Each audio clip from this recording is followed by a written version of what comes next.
ಪ್ರಿಯ ವೀಕ್ಷಕರೇ ನಮಸ್ಕಾರ. ನಮ್ಮ ಹಳ್ಳಿ ಸುದ್ದಿ ಯೂಟ್ಯೂಬ್ ಚಾನಲ್ಗೆ ತಮ್ಮೆಲ್ಲರಿಗೂ ಕೂಡ ಆತ್ಮೀಯವಾದ ಸ್ವಾಗತ. ರೈತರ ಸಾಲ ಮನ್ನಾ ಹಾಗೂ ಬೆಳೆ ಹಾನಿ ಪರಿಹಾರದ ಬಗ್ಗೆ ಮತ್ತೊಂದು ಬಿಗ್ ಅಪ್ಡೇಟ್ ಒಂದು ಬಂದಿದೆ. ಹೌದು, ಈ 18 ಜಿಲ್ಲೆಗಳಿಗೆ ಬರ ಪರಿಹಾರ ಹಾಗೂ ಸಾಲ ಮನ್ನಾದ ಯಾವೆಲ್ಲ ಸುದ್ದಿಗಳು ಬಂದಿವೆ ಎಲ್ಲವನ್ನು ಕೂಡ ನಾನು ಈ ವಿಡಿಯೋದಲ್ಲಿ ಒಂದೊಂದಾಗಿ ತಿಳಿಸಿಕೊಡ್ತಾ ಹೋಗ್ತೀನಿ. ದಯವಿಟ್ಟು ವಿಡಿಯೋನ ಎಲ್ಲೂ ಕೂಡ ಮಧ್ಯದಲ್ಲಿ ಸ್ಕಿಪ್ ಮಾಡದೆ ಕೊನೆವರೆಗೂ ನೋಡಿ.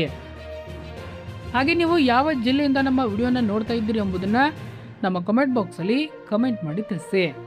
ರೈತರ ಸಾಲ ಮನ್ನಾ ಹಾಗೂ ಬರ ಪರಿಹಾರ ಹಾಗೂ ಬೆಳೆ ಹಾನಿ ಪರಿಹಾರ ಎಲ್ಲವನ್ನೂ ಕೂಡ ನಾನು ಈ ವಿಡಿಯೋದಲ್ಲಿ ಒಂದೊಂದಾಗಿ ತಿಳಿಸ್ಕೊಡ್ತಾ ಹೋಗ್ತೀನಿ. ನಮಸ್ಕಾರ ಸ್ನೇಹಿತರೆ, ನಮ್ಮ ಚಾನಲ್ಗೆ ನಿಮ್ಮೆಲ್ಲರೂ ಕೂಡ ಆತ್ಮೀಯವಾದ ಸ್ವಾಗತ. ಇವತ್ತಿನ ವಿಡಿಯೋದಲ್ಲಿ ರಾಜ್ಯದ ಲಕ್ಷಾಂತರ ರೈತ ಬಾಂಧವರಿಗೆ ಅತ್ಯಂತ ಪ್ರಮುಖವಾದ ಮತ್ತು ಉಪಯುಕ್ತವಾದ ಸುದ್ದಿಯೊಂದನ್ನು ತಂದಿದ್ದೇನೆ. ಕಳೆದ ಕೆಲವು ತಿಂಗಳುಗಳಿಂದ ಮಳೆ ಕೊರತೆಯಿಂದಾಗಿ ಸಂಕಷ್ಟದಲ್ಲಿರುವ ನಮ್ಮ ರೈತರಿಗೆ ರಾಜ್ಯ ಸರ್ಕಾರದಿಂದ ದೊಡ್ಡ ಮಟ್ಟದ ನೆರವು ಸಿಗುವ ಸೂಚನೆ ದೊರೆತಿದೆ. ರಾಜ್ಯದ ಸುಮಾರು 18 ಜಿಲ್ಲೆಗಳಲ್ಲಿ ಉಂಟಾಗಿರುವ ಬರ ಪರಿಸ್ಥಿತಿಗೆ ಸಂಬಂಧಿಸಿದಂತೆ ಪರಿಹಾರಧನ ಬಿಡುಗಡೆ ಮತ್ತು ಸಾಲ ಮನ್ನಾ ಹಾಗೂ ಬಡ್ಡಿ ಮನ್ನಾ ಕುರಿತು ಸರ್ಕಾರ ಯಾವ ನಿರ್ಧಾರ ಕೈಗೊಂಡಿದೆ, ಪ್ರತಿ ಎಕರೆಗೆ ಅಥವಾ ಹೆಕ್ಟರ್ಗೆ ಎಷ್ಟು ಹಣ ಸಿಗಲಿದೆ, NDRF ನಿಯಮಗಳಲ್ಲಿ ಏನು ಬದಲಾವಣೆ ತರಲಾಗ್ತಾ ಇದೆ, ಈ ಎಲ್ಲಾ ಪ್ರಶ್ನೆಗಳಿಗೆ ಇವತ್ತಿನ ಈ ವಿಡಿಯೋದಲ್ಲಿ ಸರಳವಾಗಿ ಮಾಹಿತಿ ನೀಡಲಿದ್ದೇವೆ. ವಿಡಿಯೋನ ಎಲ್ಲೂ ಕೂಡ ಸ್ಕಿಪ್ ಮಾಡದೆ ಕೊನೆವರೆಗೂ ನೋಡಿ. ಹಾಗೆ ನೀವಿನ್ನೂ ನಮ್ಮ ಚಾನಲನ್ನು ಸಬ್ಸ್ಕ್ರೈಬ್ ಆಗಿಲ್ಲ ಅಂತಂದ್ರೆ ಈ ಕೂಡಲೇ ಸಬ್ಸ್ಕ್ರೈಬ್ ಆಗಿ. ಸ್ನೇಹಿತರೆ, ನಿಮಗೆಲ್ಲ ಗೊತ್ತಿರುವ ಹಾಗೆ ಈ ಬಾರಿಯ ಮುಂಗಾರು ಹಂಗಾಮಿನಲ್ಲಿ ರಾಜ್ಯದ ಹಲವು ಭಾಗಗಳಲ್ಲಿ ಸೂಕ್ತ ಸಮಯದಲ್ಲಿ ಮಳೆಯಾಗದೆ ಬೆಳೆಗಳು ಸಂಪೂರ್ಣವಾಗಿ ಒಣಗಿ ಹೋಗಿವೆ. ಈ ವಿಶೇಷವಾಗಿ ಉತ್ತರ ಕರ್ನಾಟಕ ಭಾಗದ ಜಿಲ್ಲೆಗಳಾದ ಬೀದರ, ರಾಯಚೂರು, ಕಲಬುರಗಿ ಸೇರಿದಂತೆ ರಾಜ್ಯದ ಸುಮಾರು 18 ಪ್ರಮುಖ ಜಿಲ್ಲೆಗಳಲ್ಲಿ ತೀವ್ರ ಬರ ಪರಿಸ್ಥಿತಿ ಉಂಟಾಗಿದೆ. ಬಿತ್ತನೆ ಮಾಡಿದ ಬೆಳೆ ಕೈಗೆ ಸಿಗದೆ ರೈತರು ತೀವ್ರ ಆರ್ಥಿಕ ಸಂಕಷ್ಟ ಎದುರಿಸುತ್ತಿದ್ದಾರೆ. ಈ ಹಿನ್ನೆಲೆಯಲ್ಲಿ ಈ 18 ಜಿಲ್ಲೆಗಳನ್ನ ಬರಪೀಡಿತ ಎಂದು ಘೋಷಣೆ ಮಾಡಬೇಕು ಮತ್ತು ವಿಶೇಷ ಆರ್ಥಿಕ ಪ್ಯಾಕೇಜ್ ನೀಡಬೇಕು ಎಂದು ರೈತ ಸಂಘಟನೆಗಳು ಹಾಗೂ ಸ್ಥಳೀಯ ರೈತರು ನಿರಂತರವಾಗಿ ಸರ್ಕಾರದ ಮೇಲೆ ಒತ್ತಡ ಹೇರ್ತಾ ಇದ್ದಾವೆ. ಈ ಸಮಸ್ಯೆಯ ತೀವ್ರತೆಯನ್ನು ಅರಿತ ರಾಜ್ಯ ಸರ್ಕಾರ ಈಗಾಗಲೇ ಕೇಂದ್ರ ಸರ್ಕಾರಕ್ಕೆ ಮತ್ತು ಪ್ರಧಾನಮಂತ್ರಿಗಳಿಗೆ ಅಧಿಕೃತವಾಗಿ ಪತ್ರವನ್ನ ಬರೆದಿದೆ. ಕೇಂದ್ರದ NDRF ಮತ್ತು SDRF ಮಾರ್ಗಸೂಚಿಗಳ ಪ್ರಕಾರ ಪ್ರಸ್ತುತ ಇರುವ ಬರ ಪರಿಹಾರ ಘೋಷಣೆಯ ಮಾನದಂಡಗಳು ಬಹಳ ಕಠಿಣವಾಗಿವೆ.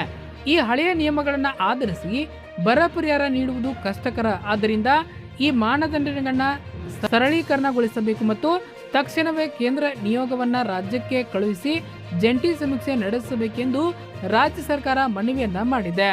ಅಷ್ಟೇ ಅಲ್ಲದೆ ಕೇಂದ್ರದ ಅನುದಾನ ಬರುವುದು ತಡವಾದರೂ ಸಹ ರಾಜ್ಯ ಸರ್ಕಾರವೇ ಖುದ್ದಾಗಿ ತನ್ನ ನಿಧಿಯಿಂದ ತಕ್ಷಣವೇ ಬರ ಪರಿಹಾರ ಧನ ಬಿಡುಗಡೆ ಮಾಡಲು ತೀರ್ಮಾನ ನಡೆಸಿದೆ. ರೈತ ಮಿತ್ರರೇ, ಹಾಗಾದ್ರೆ ರೈತರ ಖಾತೆಗೆ ಎಷ್ಟು ಬರ ಪರಿಹಾರದ ಹಣ ಜಮಾ ಆಗಬಹುದು ಎಂಬ ಪ್ರಶ್ನೆ ನಿಮಗಿರಬಹುದು. ಲಭ್ಯವಿರುವ ಮಾಹಿತಿ ಪ್ರಕಾರ ಸರ್ಕಾರವು ಪ್ರತಿ ಹೆಕ್ಟರ್ಗೆ ಸುಮಾರು 12,000ದಿಂದ 14,000ವರೆಗೆ ಆರ್ಥಿಕ ನೆರವು ನೀಡುವ ಪ್ರಸ್ತಾಪವನ್ನು ಪರಿಶೀಲಿಸುತ್ತಿದೆ. ಇದನ್ನ ಎಕರೆ ಲೆಕ್ಕದಲ್ಲಿ ನೋಡೋದಾದ್ರೆ ಪ್ರತಿ ಎಕರೆಗೆ ಸುಮಾರು 4,000ದಿಂದ 5,000ವರೆಗೆ ಸಹಾಯಧನ ಸಿಗುವ ನಿರೀಕ್ಷೆ ಇದೆ. ಈ ವಾರದ ಅಂತ್ಯದ ಒಳಗಾಗಿ ಅರ್ಹ ರೈತರ ಪಟ್ಟಿಯನ್ನ ಹಂತ ಹಂತವಾಗಿ ಬಿಡುಗಡೆ ಮಾಡಲು ಸರ್ಕಾರ ಸಿದ್ಧತೆಯನ್ನು ನಡೆಸ್ತಾ ಇದ್ದು, ಈ ಹಣವನ್ನ ನೇರವಾಗಿ ರೈತರ ಬ್ಯಾಂಕ್ ಖಾತೆಗೆ DBT ಮೂಲಕ ಜಮಾ ಮಾಡಲು ನಿರ್ಧರಿಸಲಾಗಿದೆ.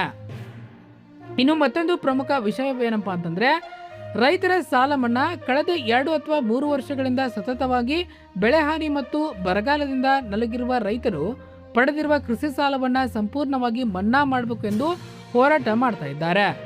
ಮುಂಬರುವ ಸಚಿವ ಸಂಪುಟ ಸಭೆಯಲ್ಲಿ ಹಾಗೂ ವಿಧಾನಮಂಡಲದ ಅಧಿವೇಶನದಲ್ಲಿ ಈ ವಿಷಯದ ಕುರಿತು ಸುದೀರ್ಘ ಚರ್ಚೆ ನಡೆಯಲಿದೆ. ಸಂಪೂರ್ಣ ಸಾಲ ಮನ್ನಾ ಸಾಧ್ಯವಾಗದಿದ್ರೂ ಕೂಡ ಕನಿಷ್ಠ ಪಕ್ಷ ರೈತರು ಪಡೆದಿರುವ ಕೃಷಿ ಸಾಲದ ಮೇಲಿನ ಬಡ್ಡಿಯನ್ನ ಸಂಪೂರ್ಣವಾಗಿ ಮನ್ನಾ ಮಾಡುವ ಮೂಲಕ ರೈತರ ಮೇಲಿನ ಆರ್ಥಿಕ ಹೊರೆಯನ್ನು ತಗ್ಗಿಸಲು ಸರ್ಕಾರ ಚಿಂತನೆ ನಡೆಸಿದೆ ಎಂದು ಮೂಲಗಳು ತಿಳಿಸಿವೆ. ಬರ ಪರಿಹಾರದ ಹಣ ನಿಮ್ಮ ಖಾತೆಗೆ ಸರಿಯಾಗಿ ತಲುಪಲು ನಿಮ್ಮ ಪಹಣಿ, ಆಧಾರ್ ಕಾರ್ಡ್, ಬ್ಯಾಂಕ್ ಖಾತೆಗೆ ಲಿಂಕ್ ಆಗಿರುವುದು ಮತ್ತು FID ಸಕ್ರಿಯವಾಗಿರುವುದು ಅತ್ಯಗತ್ಯವಾಗಿದೆ. ಬರ ಪರಿಹಾರದ ಅಧಿಕೃತ ಅರ್ಹತಾ ಪಟ್ಟಿ ಬಿಡುಗಡೆ ಆದ ತಕ್ಷಣವೇ ಅದನ್ನು ನಿಮ್ಮ ಮೊಬೈಲಲ್ಲೇ ಚೆಕ್ ಮಾಡುವುದು ಹೇಗೆ ಎಂಬುದನ್ನ ಮೊಬೈಲಲ್ಲಿ ಯಾವ ರೀತಿ ಚೆಕ್ ಮಾಡಬಹುದು ಇಲ್ಲಿ ತಿಳಿಸ್ಕೊಡ್ತಾ ಹೋಗ್ತೀನಿ. ನಾವು ರಾಜ್ಯ ಸರ್ಕಾರ ಘೋಷಣೆ ಮಾಡಲಿರುವ 18 ಜಿಲ್ಲೆಗಳ ಬರ ಪರಿಹಾರ ಮತ್ತು ಸಾಲ ಮನ್ನಾದ ಪ್ರಮುಖ ಅಪ್ಡೇಟ್ಗಳನ್ನ ತಿಳಿದುಕೊಂಡಿದ್ದೇವೆ. ಈ ವಿಡಿಯೋದಲ್ಲಿ ಅತ್ಯಂತ ಈಗ ಮುಂದುವರೆದ ಭಾಗವಾಗಿ ಈ ಪ್ರಮುಖವಾದ ಮಾಹಿತಿಯನ್ನು ನಾನು ಈಗ ನೀಡಿದ್ದೇನೆ. ಅದೇನಪ್ಪ ಅಂತಂದರೆ, ಸರ್ಕಾರ ಬಿಡುಗಡೆ ಮಾಡುವ ಬರ ಪರಿಹಾರ ಹಣ ನೇರವಾಗಿ ನಿಮ್ಮ ಬ್ಯಾಂಕ್ ಖಾತೆಗೆ ಬರಬೇಕಾದ್ರೆ ನೀವು ಯಾವೆಲ್ಲ ಸಿದ್ಧತೆಯನ್ನು ಮಾಡಿಕೊಳ್ಬೇಕು, ನಿಮ್ಮ ಮೊಬೈಲ್ನಲ್ಲೇ ಪರಿಹಾರ ಹಣ ಸ್ಟೇಟಸನ್ನು ಚೆಕ್ ಮಾಡುವುದು ಹೇಗೆ, ಹಾಗೂ ಹಣ ಜಮಾ ಆಗದಿದ್ದರೆ ಎಲ್ಲಿ ದೂರು ನೀಡಬೇಕು ಎಂಬುದನ್ನು ಹಂತ ಹಂತವಾಗಿ ಇಲ್ಲಿ ನೋಡ್ತಾ ಹೋಗೋಣ. ಮೊದಲಾಗಿ ಬರ ಪರಿಹಾರದ ಹಣ ನಿಮ್ಮ ಖಾತೆಗೆ ಜಮಾ ಆಗಿದೆಯೇ ಇಲ್ಲವೇ ಎಂಬುದನ್ನು ನಿಮ್ಮ ಮೊಬೈಲ್ನಲ್ಲಿ ಸುಲಭವಾಗಿ ಪರಿಶೀಲಿಸಿಕೊಳ್ಳಬಹುದು. ಇದಕ್ಕಾಗಿ ನೀವು ಸರ್ಕಾರದ ಅಧಿಕೃತ ಪರಿಹಾರ ವೆಬ್ಸೈಟ್ಗೆ ಭೇಟಿ ನೀಡಬೇಕು. ಅಲ್ಲಿ ರೈತ ಸೌಲಭ್ಯಗಳ ಮಾಹಿತಿ ಲಿಂಕ್ ಮೇಲೆ ಕ್ಲಿಕ್ ಮಾಡಿ ನಿಮ್ಮ ಆಧಾರ್ ಸಂಖ್ಯೆ ಅಥವಾ ಪಹಣಿ ಸಂಖ್ಯೆಯನ್ನು ನಮೂದಿಸಿ ಅಲ್ಲಿ ಕೆಳಗಡೆ ವರ್ಷ ಇದ್ದಲ್ಲಿ 2025-26 ಮತ್ತು ಹಂಗಾಮು ಇದ್ದಲ್ಲಿ ಮುಂಗಾರು ಎಂದು ಆಯ್ಕೆ ಮಾಡಿ ನಂತರ ಅಲ್ಲಿ ಡೀಟೇಲ್ಸ್ ಕೆಳಗಡೆ ನೀವು ಕ್ಲಿಕ್ ಮಾಡಿದರೆ ನಿಮ್ಮ ಖಾತೆಗೆ ಎಷ್ಟು ಪರಿಹಾರ ಹಣ ಮಂಜೂರಾಗಿದೆ ಮತ್ತು ಯಾವ ಬ್ಯಾಂಕ್ ಖಾತೆಗೆ ಹಣ ಜಮಾ ಆಗಿದೆ ಎಂಬುದನ್ನು ಕೂಡ ನೀವು ಅಲ್ಲಿ ತಿಳಿದುಕೊಳ್ಳಬಹುದು. ಈ ಬಾರಿ ಬೆಳೆ ವಿಮೆ ಮತ್ತು ಬರ ಪರಿಹಾರ ಎರಡೂ ಸಿಗುತ್ತಾ? ಅದು ಇಲ್ಲಿ ಬಹಳಷ್ಟು ರೈತರಿಗೆ ಇರುವ ದೊಡ್ಡ ಗೊಂದಲ ಏನಪ್ಪಾ ಅಂತಂದ್ರೆ, ನಾವು ಬೆಳೆ ವಿಮೆ ಕಟ್ಟಿದ್ದೇವೆ, ನಮಗೆ ಬರ ಪರಿಹಾರವೂ ಸಿಗುತ್ತಾ ಎಂಬುದು. ಹೌದು ಸ್ನೇಹಿತರೆ, ಬರ ಪರಿಹಾರ ಎನ್ನುವುದು ಬರಗಾಲ ಬಿದ್ದಾಗ ಸರ್ಕಾರ NDRF ನಿಧಿಯಿಂದ ನೀಡುವ ನೇರ ನಷ್ಟ ಪರಿಹಾರವಾಗಿದೆ. ಆದರೆ ಬೆಳೆ ವಿಮೆ ಎನ್ನುವುದು ನೀವು ವಿಮಾ ಕಂಪನಿಗೆ ಪ್ರೀಮಿಯಂ ಪಾವತಿಸಿ ಪಡೆಯುವ ವಿಮಾ ನಷ್ಟ ಪರಿಹಾರ. ಹಾಗಾಗಿ ಸರ್ಕಾರ ನೀಡುವ ಬರ ಪರಿಹಾರ ಮತ್ತು ವಿಮಾ ಕಂಪನಿ ನೀಡುವ ಬೆಳೆ ಪರಿಹಾರ ಇವೆರಡು ಸಂಪೂರ್ಣವಾಗಿ ಬೇರೆ ಬೇರೆ ಅರ್ಹತೆ ಹೊಂದಿರುವ ಪ್ರತಿಯೊಬ್ಬ ರೈತರಿಗೂ ಈ ಎರಡೂ ಸೌಲಭ್ಯಗಳು ಸಿಗಲಿವೆ. ಆದ್ದರಿಂದ ಯಾವುದೇ ಗೊಂದಲ ಆಗಬೇಡಿ. ಇನ್ನು ನಿಮಗೆ ಬೆಳೆ ಹಾನಿ ಜಮಾ ಆಗಲು ತಪ್ಪದೇ ಈ ಕೆಲಸವನ್ನು ಮಾಡಬೇಕಾಗುತ್ತೆ.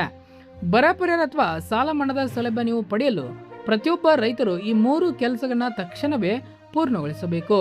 ಒಂದನೇದಾಗಿ NPCI ಮ್ಯಾಪಿಂಗ್. ಹೌದು, ನಿಮ್ಮ ಬ್ಯಾಂಕ್ ಖಾತೆಗೆ ಆಧಾರ್ ಕಾರ್ಡನ್ನು ಲಿಂಕ್ ಆಗಿರಬೇಕು. ಇಲ್ಲದಿದ್ದರೆ ಸರ್ಕಾರ DBT ಮೂಲಕ ಹಣ ಕಳಿಸಿದ್ರೂ ಹಣ ಖಾತೆಗೆ ಜಮಾ ಆಗುವುದಿಲ್ಲ. ಇನ್ನು ಎರಡನೇದಾಗಿ ಫ್ರೂಟ್ ID ಅಂದರೆ FID. ನಿಮ್ಮ ಪಹಣಿ ಮತ್ತು ಆಧಾರ್ ಜಂಟಿಯಾಗಿ ಕೃಷಿ ಇಲಾಖೆಯ ಫ್ರೂಟ್ ತಂತ್ರಾಂಶದಲ್ಲಿ ನೋಂದಣಿ ಆಗಿರಬೇಕು. ಇನ್ನು ಮೂರನೇದಾಗಿ eKYC. ನಿಮ್ಮ ಬ್ಯಾಂಕ್ ಖಾತೆ ಸಕ್ರಿಯವಾಗಿದೆಯಾ ಎಂಬುದನ್ನು ನಿಮ್ಮ ಬ್ಯಾಂಕ್ ಖಾತೆಗೆ ಹೋಗಿ ನೀವು ಖಚಿತಪಡಿಸಿಕೊಳ್ಳಿ. ಒಂದು ವೇಳೆ ಸರ್ಕಾರದ ಪಟ್ಟಿಯಲ್ಲಿ ನಿಮ್ಮ ಹೆಸರಿದ್ದು ಹಣ ಜಮಾ ಆಗದಿದ್ರೆ ಅಥವಾ ನಿಮ್ಮ ಜಮೀನಿಗೆ ಪರಿಹಾರ ಬಂದಿಲ್ಲದಿದ್ದರೆ ಭಯ ಪಡುವ ಅಗತ್ಯವಿಲ್ಲ. ನೀವು ತಕ್ಷಣವೇ ನಿಮ್ಮ ಹತ್ತಿರದ ರೈತ ಸಂಪರ್ಕ ಕೇಂದ್ರ ಅಥವಾ ತಾಲೂಕು ತಹಸೀಲ್ದಾರ್ ಕಚೇರಿಯ ಕಂದಾಯ ನಿರೀಕ್ಷಕರನ್ನ ಭೇಟಿ ಮಾಡಿ ನೀವು ಅಲ್ಲಿ ಕೂಡ ನೀವು ಅರ್ಜಿಯನ್ನು ಸಲ್ಲಿಸಬಹುದಾಗಿದೆ. ರೈತ ಬಂದವರೇ, ಬರ ಪರಿಹಾರದ ಹಣ ಜಮಾ ಪ್ರಾರಂಭವಾದ ತಕ್ಷಣವೇ ಪಟ್ಟಿಯನ್ನು ಚೆಕ್ ಮಾಡುವ ನೇರ ಲಿಂಕನ್ನು ನಾನು ನಮ್ಮ ವಾಟ್ಸಪ್ ಗ್ರೂಪಲ್ಲಿ ಮುಂದಿನ ವಿಡಿಯೋದಲ್ಲಿ ನಾನು ಹಂಚಿಕೊಳ್ತೇನೆ. ಈ ವಿಡಿಯೋನ ನಿಮ್ಮಲ್ಲಿರುವ ಎಲ್ಲ ರೈತ ಗ್ರೂಪ್ಗಳಿಗೆ ಶೇರ್ ಮಾಡಿ, ಅವರಿಗೂ ಸಹಾಯ ಮಾಡಿ. ದಿನನಿತ್ಯದ ಕೃಷಿ ಮಾಹಿತಿಗಾಗಿ ನಮ್ಮ ಪೇಜನ್ನು ಫಾಲೋ ಮಾಡಿ. ನಮಸ್ಕಾರ.